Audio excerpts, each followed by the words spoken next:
we're going to move forward with the second step of our automation.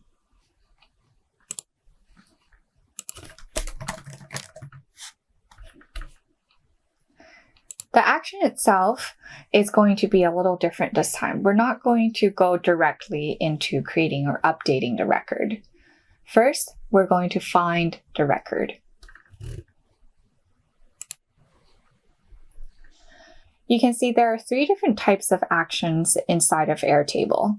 The first one is to create a record, which we'll get to in a moment. It's very similar to what we did earlier with the Calendly integration. There is a trigger from Calendly of someone making a new booking, and then the next step, which is the action, is to create a record inside of Airtable. So your second option is to create records with line item support. This is helpful if you are wanting to create an order. So let's say you have a Shopify integration or a WooCommerce integration, you can create multiple records with line item support. And this is typically used by retail companies.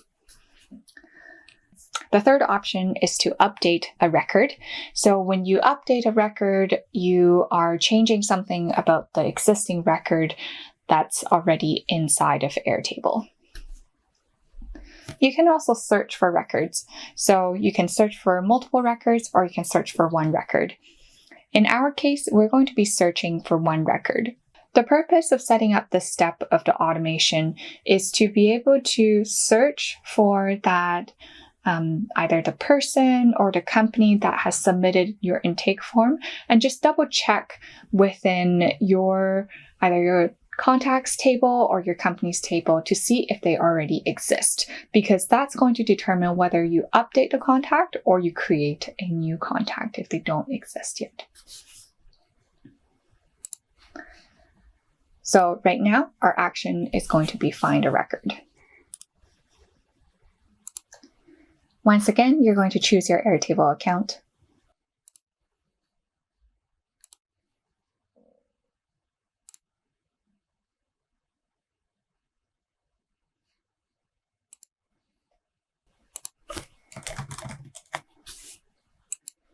You will again select your base and the table.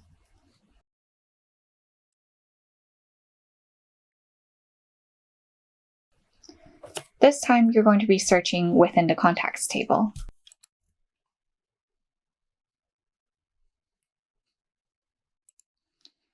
In our Airtable database, we have a contacts table, but it's not actually set up yet. One of the shortcuts you can take is if your contact information might be pretty similar to your intake information, then you can just simply duplicate the intake table so that you can have all of the same fields. So I'll delete my existing contact table that I added earlier and then duplicate my intake form table. I don't need to duplicate the records though.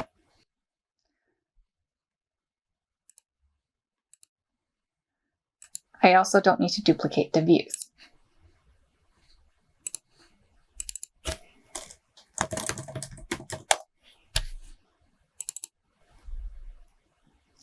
I will need to make some changes once I make this duplicate. For example, my first column ID is going to probably be the person's full name.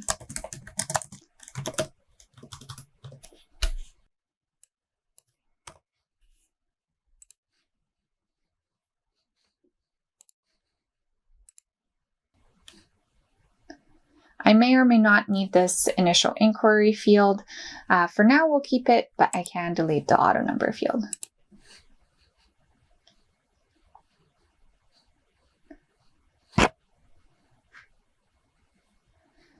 Now I've got my contacts table all set up.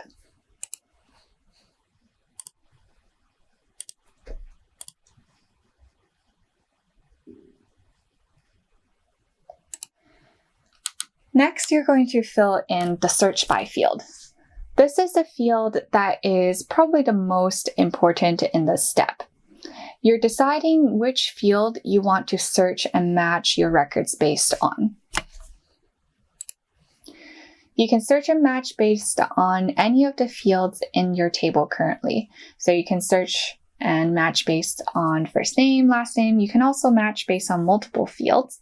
But in this case, if you're matching based on contacts, I would highly recommend matching based on email. Sure, people can have different emails, and it's unavoidable that somebody will type in their work email instead of their personal email, or vice versa, or they might make typos in their email, but it's still going to be a better outcome than if you just matched on the name alone, or if you matched based on the company name alone. Back in my Zapier, I'm going to select the email field as my search by field.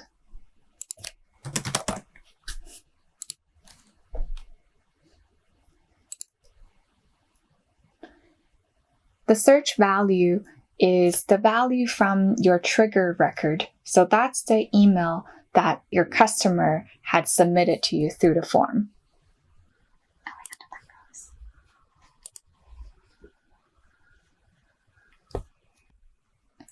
As I just mentioned, you can also have a search formula to match your record based on multiple fields. So sometimes we might match based on the person's full name and also their company, or maybe their email and their company. It just depends on what fits the best for your team. You can also limit the match criteria based on a certain view. In this case, because we're probably matching on all contacts, I'm not going to restrict a particular view. Lastly, it's going to ask you, should this step be considered a success if nothing is found? Normally, I just put no here.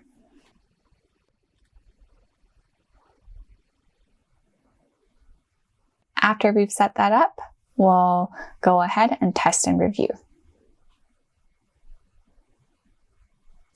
In this case, no record was found.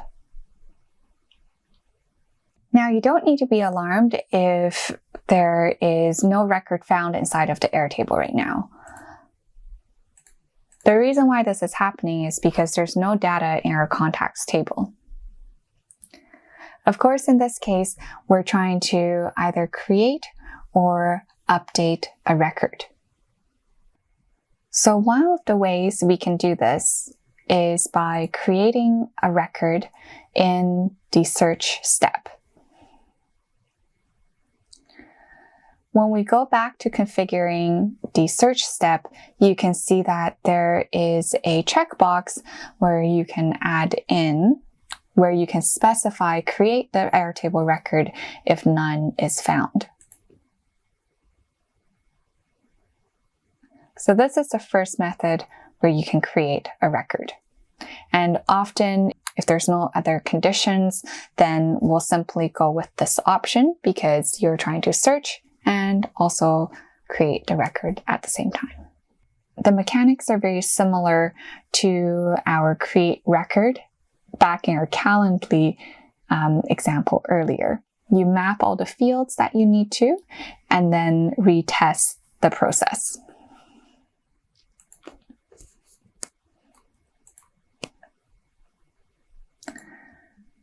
So in this case, full name is a formula. You do not need to map this field.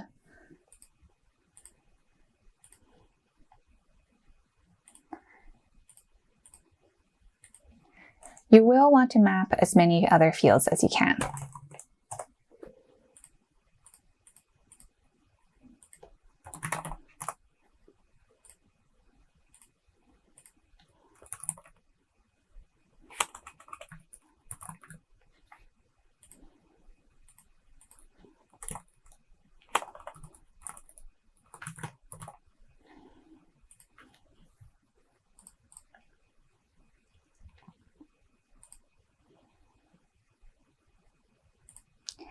Once you're done, hit continue and test to action.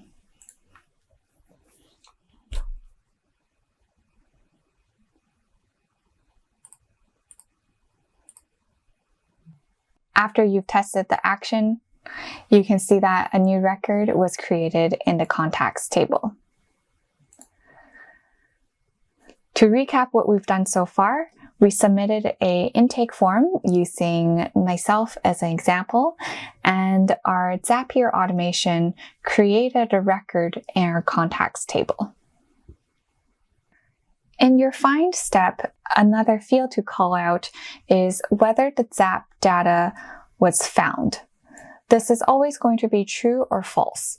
In this case, we created a record because we couldn't find another record, so that means the outcome of this question or of this field is false.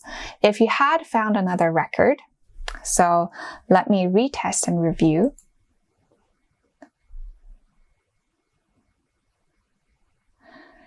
If the Zap data was found, then this is going to appear as true.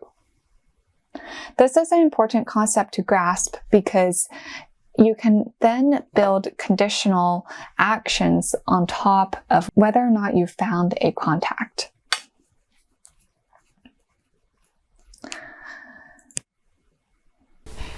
Thanks for investing in your own knowledge base. I'm Cherry Yang, the founder of Claribase. We're going to be releasing our flagship course, Airtable Mastery, for free. In the course, you can find over 100 videos on topics like design, integration, automations, and interfaces. It's perfect for the Airtable champion who wants to build their database right the first time. You can sign up for the course at the link down below.